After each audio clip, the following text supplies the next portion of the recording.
This week, I'm sharing a client success story whose story no doubt will land right on you, probably be a complete mirror for many of the things that you have experienced or overcome inside of your life, as she talks about what reinvention truly looks like in a tangible way. Hey, I'm Amanda, and welcome to the Best Damn Coach podcast, where I will teach you how to coach yourself, how to coach your clients, and how to run your coaching business. The number one goal of this show, though, is to help you be the best damn coach you can be so your clients go out and tell the world about you. So let's do the damn thing.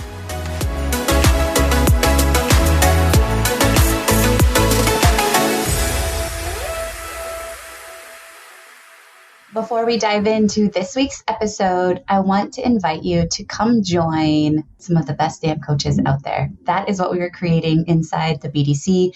And this month, we are offering some freaking awesome bonuses when you join us, including a one-to-one strategy session with me where we focus on anything in your business that is keeping you stuck. 2, we are calling them lifeline calls, but we are giving you bonus lifeline calls. It's kind of like phone a friend when you're in an emergency, when you're just like sitting in your stuff, or maybe you're in a mid-launch, or you just have a really tough client issue happening.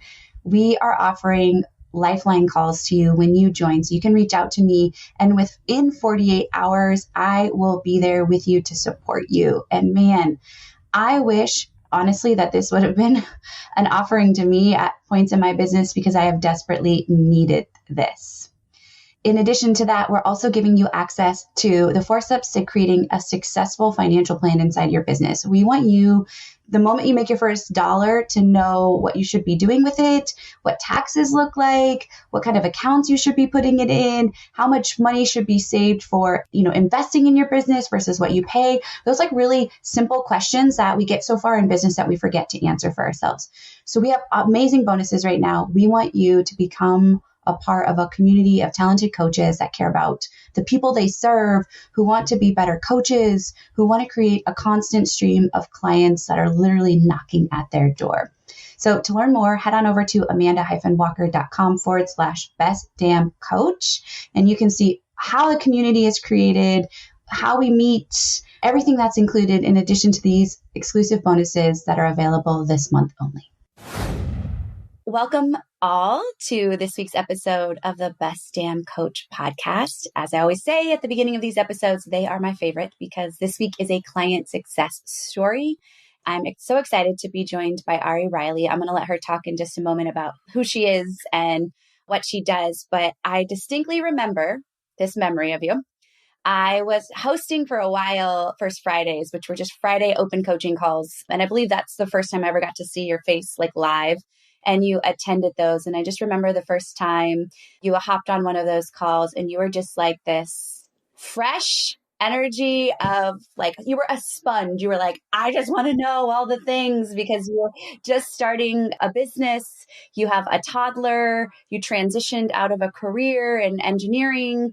And we had the opportunity many times to be on those First Friday calls. You're honestly one of the inspirations of bringing back a form of that now, which is going to be our Wednesday accountability groups, because I just see how valuable that is. And it just aligns me to my purpose more. But I just remember that was the beginning of our interactions. And now here we are. We've coached together for months and months and months. You were a one-to-one client and also a group coaching client. And I'm excited to have you share your story today. So welcome. Thank you. I'm so excited to be here. It's really fun to see like the actual person doing the talking and not just hearing you in my ears without the visual. Yeah, I first found you through the podcast and listened to you for a long time. I think you were like a guest on a different podcast that I was listening to, because at the time I was like, man, I really got to get my health and nutrition in gear. I'm tired all the time. And so I'd found the Biceps After Babies podcast. I think you were a guest on there. And I was like, oh, she really like knows what she's talking about. Let me go look her up, like add her to the I'm going for a walk listen list. And everything that you said, because I went back to like the very first ones, I was like, I got to start at the beginning, because I was really at ground zero. health and nutrition was not something that was like a healthy cycle in my family growing up. And so I knew nothing. And so I was like, let me go back and start at the beginning. And I would just like binge listen to you as I walked the neighborhood with my little one in the stroller. It's like you said, I was just kind of a sponge trying to soak it all up, because it's like, oh man, this is so much good information and it's so countercultural that it was just what I needed. One of your episodes, you shared like your story of where you started and talking about, when you switched from teaching to being home with your little ones all day, and then, the husband leaving and getting to go to work and being around people. And then you just feeling like, I think it was, you said like you were keeping score, but you didn't realize you were keeping score, but then that's how you felt. I was like, nailed it. That is me, like to a T. Like this woman gets me. And add the layer in on top of that you also had to start dealing with celiac and eating gluten-free. And I was like, me too. And there's nobody out here talking about health and nutrition alongside of eating gluten-free. And I was like, I need this woman. And so you were just there for me in my ears for a long time before I found you on First Fridays, and then eventually into coaching. And it was just the timing of everything.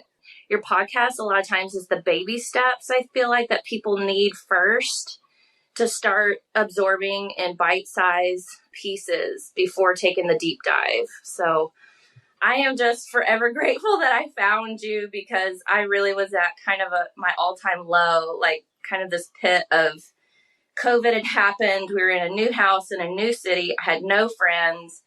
I'm this new mom. I having to revamp my whole diet. Like I had to reinvent myself.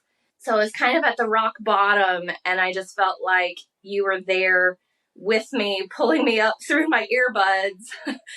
I'm just so grateful, because I'm in a completely different place now, even physically. Like we've moved back to where we have friends, and emotionally and mentally too. And I'm just like in a completely new place now. And I feel like you had a lot to do with that. So, oh my gosh, we should just end the episode already. Okay, thanks for being a guest. That was good. Thank you.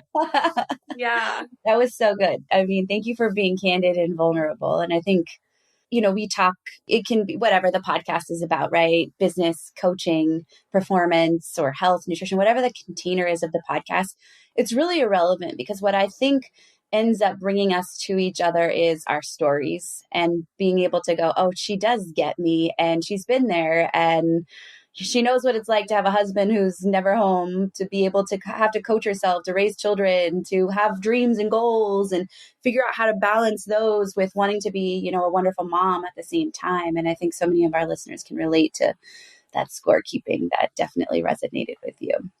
Yeah. Okay, so you already took us back, which is where I always love to start the show a little bit. And we're going to talk more about you leaving your career and starting your business and what brought that up too. And you shared a little bit about like this reinvention. You just called it reinvention. I felt like I'd moved away from myself. And I'm curious for you, at that point, you said like bite-sized pieces through the earbuds. At what point, though, did you decide I needed more than bite-sized pieces? Like, was there a moment, like, was there something specific that you're like, all right, I'm going to see what coaching with Amanda looks like? Yeah. So, like I said, I've been listening to you for a long time. I think there were two moments, really. So one of them, I was listening to your massive versus passive action episode. And actually, the crazy part is that I was listening to this and I was like, yes, yes, yes. I am totally a passive action taker. And this is where I live. And like, how do I switch that up? Because it gets me nowhere.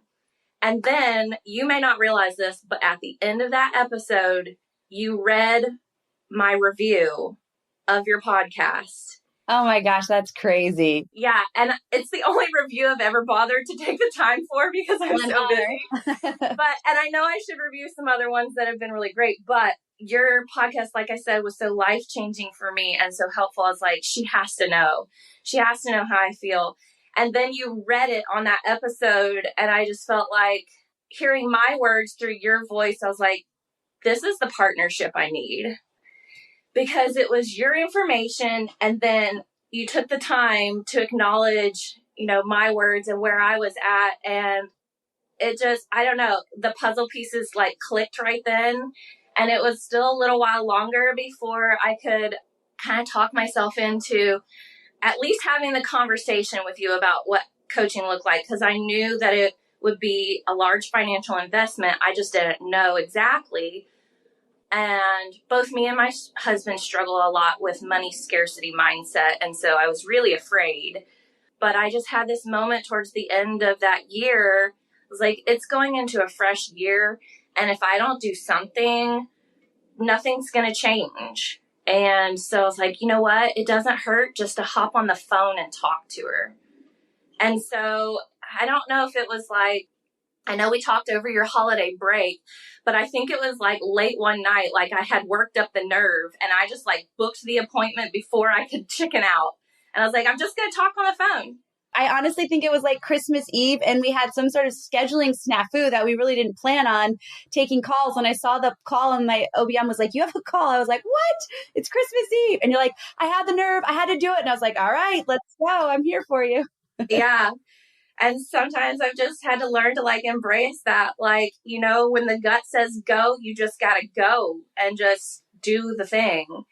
And I was just so grateful to you. I was like, I know that this is really bad timing. But it was honestly like you really helped coach me through the money mindset and helped me kind of take that leap in small steps too. Like I could commit on a smaller scale at first. And then I was like, no, you know what? We're doing it. We're doing the whole thing. Like it's a better investment. And I need this. I need change. I need something to change. And if I don't do anything, nothing's going to change. So those two interactions really was the first one on the podcast. And then talking to you on the phone was really like how I made up my mind. And the crazy part is that you've really helped me stand in my own power as a woman, because me and my husband, we really do struggle to have deep conversations, especially around money and priorities. I think because we're both afraid of what the other person's going to think about us or judge us.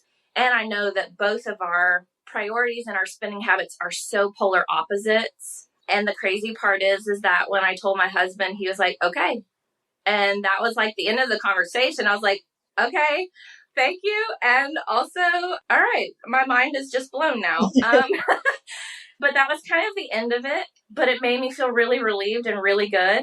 And it kind of changed the tune of our relationship in that I felt like I was seen and valued and that he had my back. And it must have been that like I really was struggling with depression and a lot of things. And I think he just finally, like, he saw how badly I needed another woman to help me figure it all out. Yeah. And so he kind of was like, I got you. Like, it's fine. It's good.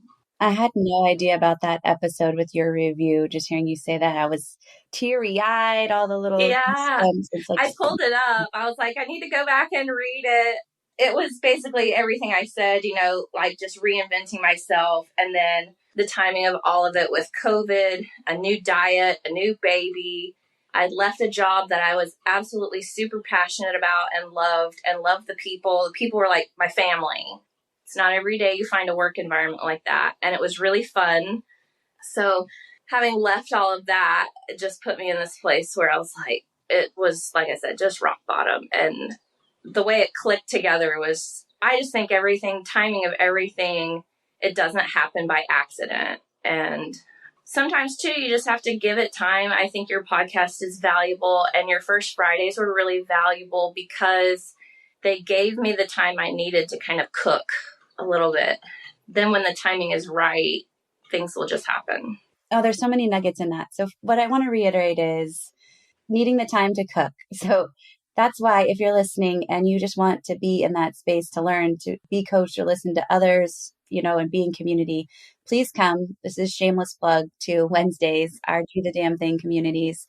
Wednesdays, we meet at noon Arizona time, which when this episode releases will be in Pacific time. So you can sign up for that at amanda-walker.com/networking, by the way, and that will be in the show notes. But I love that you were just really vulnerable as you shared all of that it takes courage and bravery just to even schedule that call, that first call to even see like, what's it about? And I think so many people just sell themselves short at that, whether it's with myself or any other areas where we need support. We're just afraid because there's shame and there's maybe frustration, doubt, lots of emotions there around just saying, I need someone else.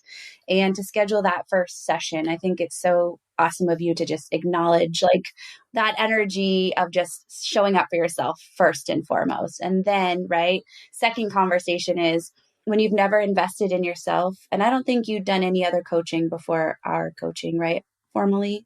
I had done a little bit of fitness coaching with a friend of mine. And then I was doing, so at this time in my life, I really was just like a sponge. And I was like, I need all the things. But my doctor had recommended a therapist. So I was seeing a therapist over Zoom. She was really great. And then she had then plugged me in with a nutritional therapist to help with my celiac and try and figure that out. But really the crazy thing about her was that she really started to coach and offer therapy around the mindset around food. And so I had like all of these mentors like coming into play, and it was so good. Like I was learning so much, and then I would hear one person say it and then you would say it like in a slightly different way. And it was just crazy how I was like, all of these people, like they know this stuff. Like, why have I never heard this before? Like, but it was so in such a good way. Like I needed that information and those tools, and it was pouring in. And so it's a little bit like drinking from a fire hose, but the timing for all of it was right. I mean, I was sitting at home with nowhere to go, nothing to do. Might as well learn something. Yeah, totally. So the thing I want to highlight too about your story is that when you came in, we were really focusing on your life, right? But while the food and stuff is kind of what brought you to me originally, what we were really looking at was like this holistic woman of wanting to maintain her health and fitness, but wanting to also keep this business idea flowing that you had and be a good mother and be present in your marriage and increase your communication. And a lot of other relationships work really came out of it. And what is fun for me about just life coaching in general is the diversity for which, you know, we all need support. It's not ever one thing, right? But the container can shift, but it's really the same messages and the same tools that weave throughout it. And as you look back on the journey together, I'm curious from where you stand now, what's maybe like the greatest aha moment or the greatest tool or learning that you feel like you now take into your everyday life? I think the biggest thing for me is realizing that I'm an individual and I have value and my needs matter. And you really helped coach me into my own power in that. I mean, like I said, it started with nutrition and fitness really because I wanted to find myself again. And I don't know if we've talked about this before, but I started painting because, you know, like I said, I was suffering from depression, and I didn't want to admit it, but my therapist finally came out and she was like, it is depression. So if you need to talk to Joe about it, like you can tell him you're seeing me because of this diagnosis. But I started gardening as a way to get outside and get in touch with nature. And then my younger sister she was cleaning out her stuff and she just gave me like this palette of watercolors. She's like, here, I don't use this anymore if you want it. And I was kind of doing arts and crafts kind of on the side just to make cards for other people, birthday cards and that kind of stuff. But I started painting, especially during the winter months when everything is sleeping. And I just started painting flowers and things that had been growing in my yard and just playing with the colors and stuff. And that was bringing me it was almost like a meditation because it would bring my mind into focus and it would clear all the other distractions. And it was something that was just for me. It wasn't about anybody else. It was just doing something that made me happy. And I think from there, I kind of talking to you through coaching, in the back of my mind, I was like, well, if we're going to be here in Virginia where I don't have any friends and we're down to one income, I need to be able to travel to see my friends. Like I need people. I'm an introvert. People make me really, really tired, but I have to have my people. And so I came to you thinking like, you know what? It's time to take this hobby and make it profitable because on my husband's salary alone, I don't have the tools or the freedom to just travel whenever I want. And I'm really tired of just feeling trapped in my own brain, trapped in my space. And it's not his fault. It's just that, when you don't have the resources to do what you want to do, you sometimes feel stuck in that. And so I kind of was thinking, the time is now. Like, we're going to do this thing because I need the freedom more than anything else. I need to feel like myself. I need to feel like I can see people whenever I want. And I need something that is my own thing. And so through all of that, it kind of has all come together in a way that has made me feel and find my individuality and my joy and this energy that, joy is really the word for me. It's a glowing energy, and I have found it again. For me, that's life-changing because I feel like before becoming a mom and leaving my job, I was joyful. I had a lot of friends and I made friends easily at work. And that was a fun job. I was an aerospace engineer working on the flight line. I was launching fighter jets in the middle of the desert that would then go and break the sound barrier overhead. It was fun. I got to hop in the crew station, push buttons and turn things on. And that was a fun and exciting job. And it gave me a lot of life. And then having that taken away, your coaching and going through all of that helped me find it again, but in a different way, in a more grounded, calm way, I think. And the craziness of motherhood, I really needed the calm way to reground myself to then be more present in motherhood and more balanced too. So sorry, that's a lot, but it's just crazy how, like you said, all of the parts and all of the coaching, all of the areas all come together. And while I showed up for one thing, we ended up going a completely, not a different direction, but pulling in this aspect that I kind of sort of knew I needed, but wasn't really taking seriously yet. And the longer we coached together, the more I realized no, this really is what I need. And I need that freedom that it brings me. And so that was really the powerful part of your coaching, was just finding myself again and realizing that it matters. And I matter. I'm not just a mom. I'm Aurie. I love that. In your bio, you say this, and this is all in the show notes too. I'm here to help mothers and women walk together through the connective power of the written word. Essentially, where you've landed is amongst doing art for murals and businesses and doing paintings for people. Your passion is bringing back the simplicity of cards and greeting cards and being able to use your art, but also word, and bringing in scripture that's aligned for you specifically, and bringing all of this in together to find this joy again, but bring it to the hands of other people, which I'm definitely a card person. So when you were sharing this, I was lit up too, because I think in a world where everything is digital, you can stand out through this. And by the way, Aurie's link to her Etsy shop is in the show notes too, and she'll share more about that. But why are you passionate about making sure that a handmade card stays relevant? Oh man, so many reasons. Where do I start? First thing is, and this goes back to gardening too, when I was working with depression, I needed something tangible that I could touch, that would ground me, that engaged all of my senses instead of just being this buzz in my head. And cards, I think, do that because they engage more than just your eyes. You're not just reading the words. There is color, there's texture. And one thing I learned as a little kid, we lived in Northern Virginia, so we went to DC and went to the Spy Museum. And I learned everybody's handwriting is different, and you can tell a lot about the person's personality through their handwriting. And for some reason, that has always stuck with me. But I think it's so true in that when you send a card and you take the time to write it with your own handwriting, there's an element of who you are that comes through to the other person.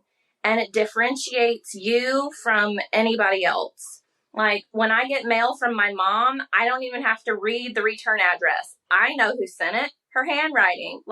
It identifies who you are.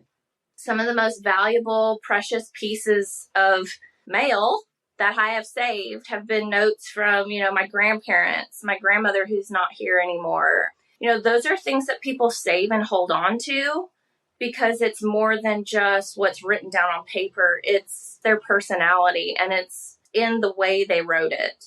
the other part of that too is that in the digital age, it's really easy to lose messages from people. Eventually your phone wipes stuff.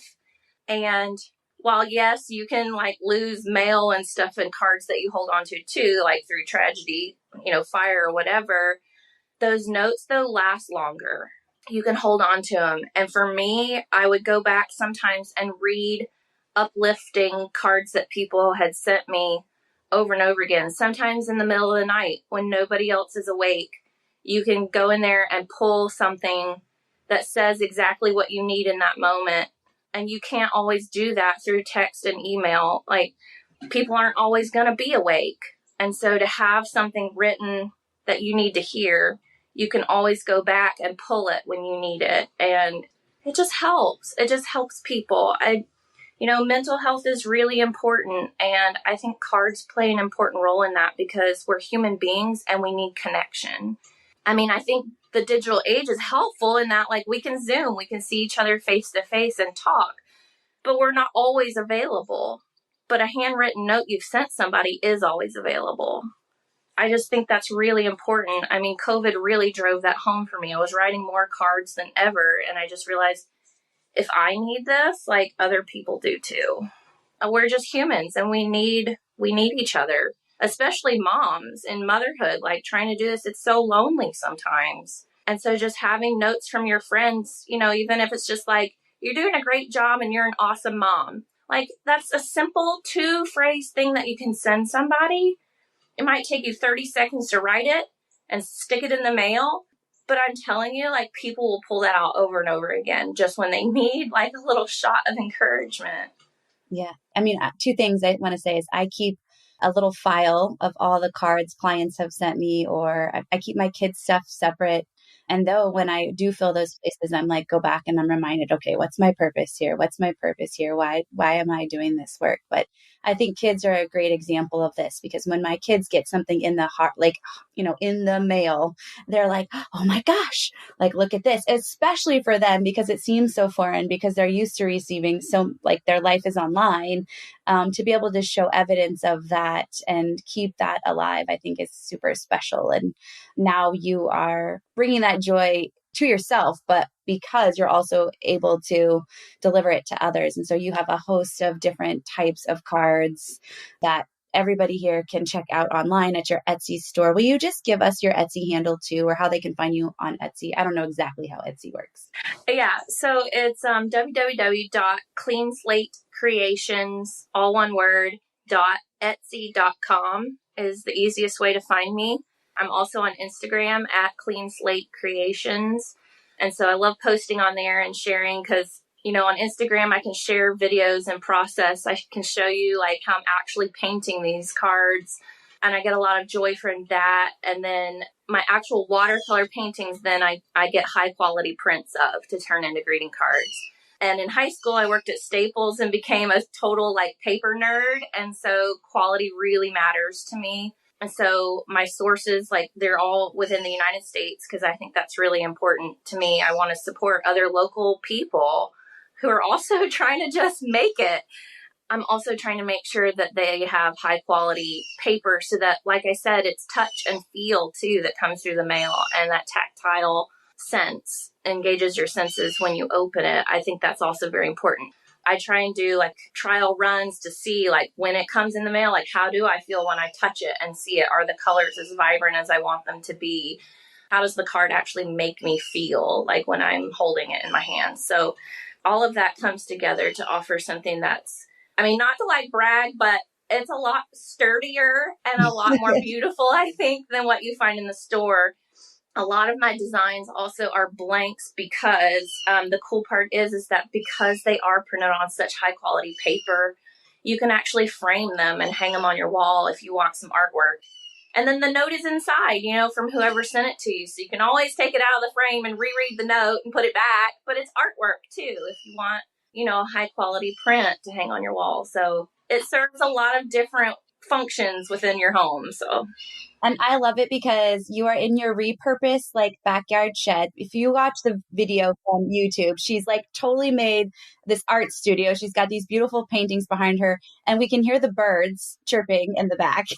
It's like a very eclectic, full feel of like exactly what you're about. And so your energy and your glow is definitely conveyed as you talk, but also through the video too. So I'm so grateful that you took the time to just share what the journey, I mean, the fear and the vulnerability of saying yes, but really where it's taken you. I mean, I'm just going to use your words is it's a reinvention, right? Of finding out who this version of yourself is to bring yourself joy. And as a byproduct, right, it's formed into this business where you're able to pass that joy on to others in some degree while satisfying like the needs of yourself. And I think that's a really freaking cool thing when passion actually does become profit. Yeah. I want to add one other thing too, is that a lot of what I got through your coaching, it snuck up on me too. Like it was so surprising, but I want to bring this into my business more as well. We would learn something through the Feel Amazing Naked program content about mindset work or manifesting and being in a certain like effect versus causal thinking. And then I would be sitting in Bible class and we would come across a Bible verse and I'd be like, it says it right here. I didn't know this was in here. And so all through my journey, I found different areas of scripture to be very comforting. But through your coaching, it's crazy how my Bible study has just exploded with this new insight and wisdom that was there all along, but I didn't have the tools to see it, to realize, oh, that's what that's actually talking about. And so the same words and the same, even if you're not a person of faith, I think, because there's a lot of poetry in scripture and there's a lot of literature aspects to it because it's writing, it's people's writings. You can actually still use those to bring comfort and encouragement to other people, whether or not, they're a believer or a faith-based person. Because I think in a lot of ways, the scriptures say and convey ideas in a very eloquent way. And so I'm hoping to bring a lot more of that into my cards because words matter. They have power. And I want to be able to share that with other people to help, pull them up through the mailbox, not just in addition to earbuds, because we're all in this together. But it's just crazy how something that's so important to me, which is my relationship with God, was just like flung wide open through coaching with you. And it was totally unexpected. And it's just mind blowing for me. And so I still find new things every day when I sit down to read or I'm in a Bible class and I'm just learning so much because of your coaching. So it's just crazy. Thank you for sharing that. I really appreciate you adding that little piece in. So yeah, I'm honored that you joined us and shared all the things. And I know the episode is going to land on everyone who listens for a variety of reasons. So you rocked it, by the way. And I'm super proud of you. And thank you so much for spending the time together. Thank you so much for having me. It's just so good to chat. One of the most important things you will ever do as a coach is ask questions. So I've put together a simple go-to resource that you can have in your back pocket as a coach of 10 powerful questions I believe every coach should know. So go ahead and head on over to amanda-walker.com/questions to grab yours now.